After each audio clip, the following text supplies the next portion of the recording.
The United Nations Refugee Agency and refugee camps in Bangladesh are becoming more organized and turning into a series of communities. However, in Myanmar, lack of access to key areas such as the northern Rakhine state is severely disrupting humanitarian efforts to urgently reach those in need. While access to key areas in Myanmar remains an urgent priority and a challenge, the number of Rohingya crossing the border into Bangladesh continues to rise.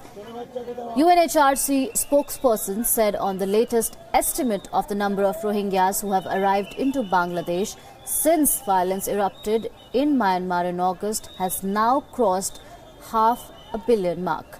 The organization is putting in efforts to minimize the time that refugees will have to spend in the open without shelter.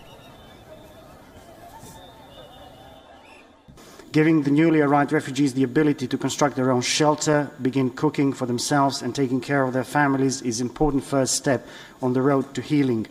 The 2,000-acre site, the extension site on the outskirts of Kutupalong camp in southeast Bangladesh, is already becoming more organized and is turning into a series of communities as UNHCR and partners supporting the Bangladeshi government are able to deliver more emergency relief items.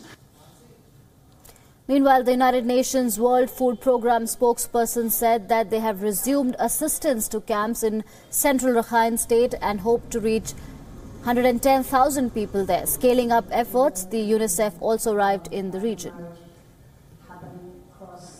The second plane has arrived 2 days ago with nutrition, vaccines, water sanitation equipment, recreative and education equipment. We have 12 trucks that have reached Cox's Bazar from Dhaka so far, and today the news is we have, in addition to education, we